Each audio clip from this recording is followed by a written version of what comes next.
को लेकर आना, कंस द्वारा कन्या के वध का प्रयास, योग माया द्वारा आकाशवाणी करने पर कंस का अपने सेवकों के द्वारा नवजात शिशुओं का वध करना। इस अध्याय में सर्वप्रथम व्यास जी कहते हैं, हतेषु षष्ठु पुत्रेषु देवक्या औग्र सेनिना सप्तमे पतिते गर्भे वचनान नारदस्य च। हे राजन, उग्रसेन के पुत्र कंस के द्वारा 6 पुत्र का वध कर दिया जाने के बाद 7वां गर्भ गिर जाने के पश्चात वह राजा कंस नारद के कथन अनुसार अपने मृत्यु के संबंध में भली भांति विचार करते हुए सावधानी पूर्वक 8वें गर्भ को गिरने से बचाने का प्रयास करने लगा। अष्टमस्य च गर्भस्य रक्षणार्थम अतीन्द्रियः प्रयत्नं करोत् राजा मरणं त्वं विचिन्तयतः। समय देवकी गर्भे प्रवेशम अकरोद्धरिः अंशेन वसुदेवे तो समागत्य यथाक्रमः। उसी उचित समय आने पर भगवान श्री हरि अपने अंश के साथ वसुदेव में प्रविष्ट होकर के देवकी के गर्भ में विराजमान हो गए। तदीयम योग माया च यशोदायाम यदीक्षया प्रवेशम अकरो देवी देव कार्य सिद्ध है। उसी तरह समय देवताओं का कार्य सिद्ध करने के उद्देश्य से भगवती योग माया ने अपनी इच्छा से यशोदा के गर्भ में प्रवेश किया। रोहिण्यास्तने रामो गोकुले सम जायतः यतः कंस भयोद्विग्नाः संस्थिता सा अच कामिना। कंस के भय से उद्विग्न होकर गोकुल में कालक्षेप कर रही वसुदेव भार्या रोहिणी के गर्भ से पुत्र रूप में बलराम जी प्रकट हो चुके। कारागारे ततः कंसो देवकी देव संस्तुताम स्थापयामास रक्षार्थम सेवकान संकल्पयत। तदनंतरम कंस ने देव बंदिता देवकी को कारागार में बंद कर दिया और उसकी रखवाली के लिए बहुत से सेवक नियुक्त कर दिए। वसुदेवस्तु कामिन्या प्रेम तंतु नियंत्रिता पुत्रोत्पत्ति च सचिंत्यत प्रविष्टो सभार्यया। अपनी पत्नी देवकी के पुत्र प्रसव की बात को ध्यान में रखते हुए उसने प्रेम पास में आबद्ध रहने के कारण वसुदेव भी उनके साथ कारागार में ही रहने लगे। देवकी गर्भगो विष्णुदेव कार्य सिद्धे संस्तुतो अमरश्चैव व्यवर्धत यथाक्रम।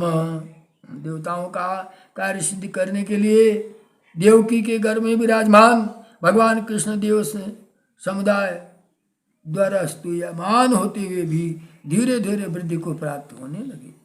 संजाते 10वें तत्र मासे अतिश्रावणे शुभे प्रजापत्यर्थम संयुक्ते कृष्ण पक्षे अष्टमी दिने। भगवान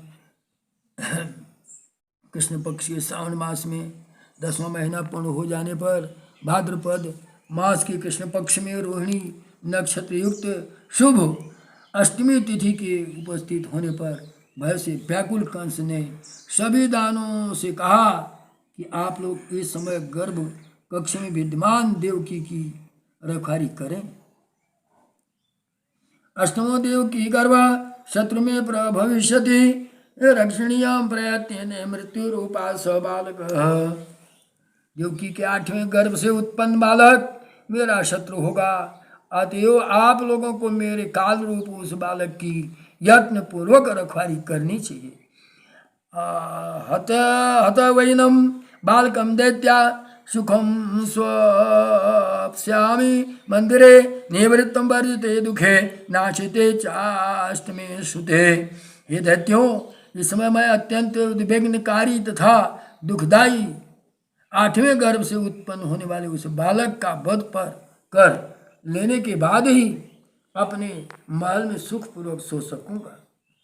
खड्ग प्रासधरा सर्वे तिष्ठन्तु धृतकामुका निता निद्रा निद्रा तंद्राविहीनश्च सर्वत्र निक्षेपणाः।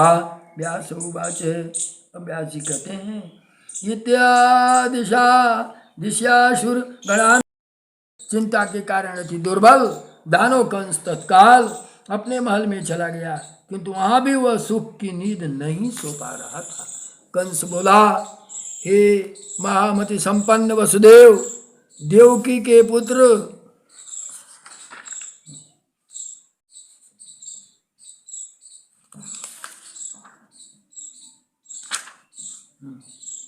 तत्पश्चात मध्य रात्रि में देवकी ने वसुदेव जी से कहा, महाराज मेरे प्रसव का समय आ गया है, अतः मैं क्या करूं? यहाँ पर बहुत से भयंकर रक्षक नियुक्त हैं। यहाँ आने के पूर्व नंद की पत्नी जसोदा मेरी यह बात निश्चित हुई थी। उन्होंने कहा था, हे भामिनी, तुम अपने पुत्र को मेरे घर भेज देना, मैं मन लगाकर तुम्हारे पुत्र का पालन पोषण करूंगी। कंस को विश्वास दिलाने के लिए मैं तुम्हें उसके बदले अपनी संतान दे दूंगी। अतः हे प्रभो, इस विषय परिस्थिति में अब हमें क्या करना चाहिए? शूरतनय, आप इन दोनों संतानों की अदला बदली करने में कैसे समर्थ हो सकेंगे? एकांत आप अपना मुख फेर कर मुझसे दूर होकर के बैठिए, क्योंकि दुस्तर लज्जा के कारण मैं संकोच में पड़ रही हूँ। ये स्वामिन, इसके अतिरिक्त यहाँ कुछ विशेष कर ही क्या सकते हैं? निशीते देव की तत्र वसुदेव उवाच किम करोमि महाराज प्रस्वावसरो मम बसो रक्षपालस्य तिष्ठन्ति यत्र भयानकाः नंदपत्या पत्न्या मया सार्ध कृतो अस्ति समय पुरः प्रेषित व्यवस्थया पुत्रो मंदिरे मम मानिनः पालयिष्यामि अहं तत्र तवाति मनसाखिल अपत्यं ते प्रदास्यामि कंसस्य प्रत्याय वै किं कर्तव्यं प्रभो चात्र विस्मये समुपस्थिते व्यक्तयः सन्तते शौरे कथं कर्मं कर्तुं क्षमो भवे दूरे तिष्ठत्स्व कांताद्य लज्जा में अति दुष्या परावृत्य न मुखम स्वामिन् अन्यथा किं करोमि अहम् इति उक्त्वा तं महाभागं देवकी देवसम्मतं। पुत्र प्राप्ति के कारण देवतुल्य महाभाग वसुदेव ऐसा कह करके देवकी ने उसी अर्धरात्रि की शुभ बेला में एक परम अद्भुत बालक को जन्म दिया। उस सुंदर बालक को देखकर देवकी को महान आश्चर्य हुआ। पुत्र प्राप्ति के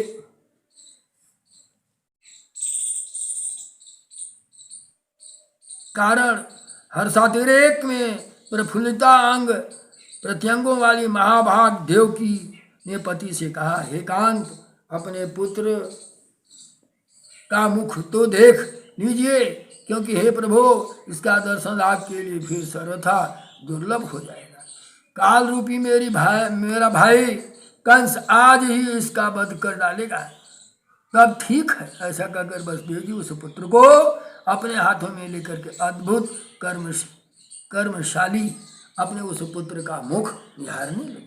तत्पश्चात अपने पुत्र का मुख देख करके वसुदेव जी इस चिंता से आकुल हो गए कि मैं कौन सा उपाय करूं जिससे इस बालक के लिए मुझे विषाद न हो। वसुदेव जी के इस प्रकार चिंता मग्न होने पर उन्हें संबोधित करके आकाश में स्पष्ट शब्दों में आकाशवाणी हुई, हे वसुदेव, तुम इस बालक को लेकर के तत्काल गोकुल पहुंचा दो। सभी रक्षक गण मेरे द्वारा निद्रा में अचेत कर दिए जाएंगे। आठों फाटकों खोल दिया गया है तथा जंजीरें तोड़ दी गई हैं। इस बालक को नंद के घर छोड़कर चले आओ। यह वाणी सुनकर के कारागार में निरुद्ध वसुदेव जी बाहर की ओर गए। हे राजन, इस प्रकार वसुदेव जी फाटकों को खुला हुआ देखकर बड़ी प्रसन्न शीघ्रता पूर्वक उस बालक को लेकर के द्वारपालों की दृष्टि से बचते हुए तत्काल कारागार से निकल पड़े। जमुना के किनारे पहुंचकर उन्होंने देखा कि इस पार से उस पार अगाध जल अपलावित हो रहा है। उनका गोकुल जाना तो सुनिश्चित था। उनके जल में उतरते ही नदियों में श्रेष्ठ यमुना में कमर भर पानी हो गया। योग माया के प्रभाव से वसुदेव जी ने सहजतापूर्वक यमुना जी को पार कर लिया और वे उस आधी रात में सुनसान मार्ग पर चलते हुए गोकुल में पहुंचकर नंद के द्वार पर पहुंचे और गौ संपदा देखते हुए वहां स्थित हो गए। योग माया अंशजा देवी त्रिगुणा दिव्य रूपिणे जाता ताम बालिका दिव्याग्रे ताम कर पंकजम। योग माया के अंश से उत्पन्न यह जो पुत्री थी, यशोदा के गर्भ से पुत्री जो अवतरित थी, वहाँ कृष्ण जी को सुला करके और उस पुत्री को लेकर चल पड़े। योग माया स्वरूपा उस बालिका को लेकर प्रसन्नता पूर्वक वहां से तत्काल चल पड़े। कारागार में पहुंचकर उन्होंने देवकी की सैया पर बालिका को लिटा दिया और भय तथा चिंता से युक्त होकर पास ही में एक ओर जाकर बैठ गए। इतने में कन्या ने उच्च स्वर में रोना आरंभ किया। तब प्रसव काल को सूचित करने के लिए नियुक्त कंस के सेवकगण रात में रोने की वह ध्वनि सुनकर के जाग पड़े। आनंद से विह्वल वे सेवक तत्काल उसी समय जाकर राजा से बोले, हिमामते, देवकी का पुत्र उत्पन्न हो गया है, आप शीघ्र चलिए। उनका यह वचन सुनते ही भोजपति कंस तत्काल जा पहुंचा और वहीं पर दरवाजा खुला हुआ देखकर कंस ने वसुदेव जी को बुलाया। वसुदेव जी को बुला करके कंस बोलता है, महामति संपन्न वसुदेव, देवकी के पुत्र को यहाँ ले आओ। देवकी का 8वां गर्भ मेरी मृत्यु है, अतः मैं उस विष्णु रूप अपने शत्रु का वध करूँगा। व्यास जी बोले, कंस का वचन सुनकर भय से त्रस्त नैनों वाले वासुदेव जी ने कहा कि उस कन्या को ले जाकर कंस के हाथ में रोते हुए रख दिया। उस बालिका को देखकर राजा कंस बड़ा विस्मित हुआ।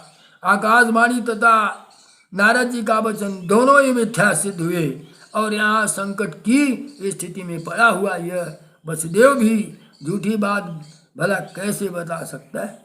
मेरे सभी रक्षक भी सावधान थे, इनमें कोई संदेह नहीं। जब तक बालिका कहाँ से आ गई और यह बालक कहाँ चला गया। काल की बड़ी विषम गति होती है, अतएव उसके संबंध में अब किसी प्रकार का संदेह नहीं करना चाहिए। ऐसा सोचकर वो दुष्ट निर्मम कुल कलंकी कंस ने बालिका के दोनों पैर पकड़ करके पत्थर पर पटका, किंतु वह कन्या कंस के हाथ से छूटकर आकाश में चली गई। वहां दिव्य रूप धारण करके उस कन्या ने मधुर स्वर में उनसे कहा, अरे पापी, मुझे मारने से तुम्हारा क्या लाभ होगा। तेरा महाबलशाली शत्रु तो जन्म ले चुका है। ये दुराराध्य परम पुरुष तुझ नराधम का वध अवश्य करेंगे। ऐसा कह करके शिक्षा विहारिणी तथा कल्याणकारी भगवती स्वरूपा वह कन्या आकाश में चली गई। यह सुनकर आश्चर्य से युक्त कंस अपने महल के लिए प्रस्थान कर दिया। वहाँ बकासुर, धेनुकासुर तथा वत्सासुर आदि दानों को बुलाकर अत्यंत कुपित तथा भयाक्रांत कंस ने उनसे कहा, हे दानों, मेरा कार्य सिद्ध करने के लिए तुम सभी यहाँ से अभी प्रस्थान करो और जहाँ कहीं भी तुम लोगों को नवजात शिशु मिले उन्हें अवश्य मार डालना। बाल घातिनी यह पूतना अभी नंदराज के गोकुल में चली जाए, वहाँ सद्य प्रसूत जितने बालक मिले उन्हें यह पूतना मेरी आज्ञा से मार डाले। धेनुक, वत्सक, केशी, प्रलंब और बक ये समस्त असुर मेरा कार्य सिद्ध करने के लिए इच्छा से वहीं निरंतर विद्यमान रहे। इति आज्ञापया सुरा कंसो यजो निज गृह खलः।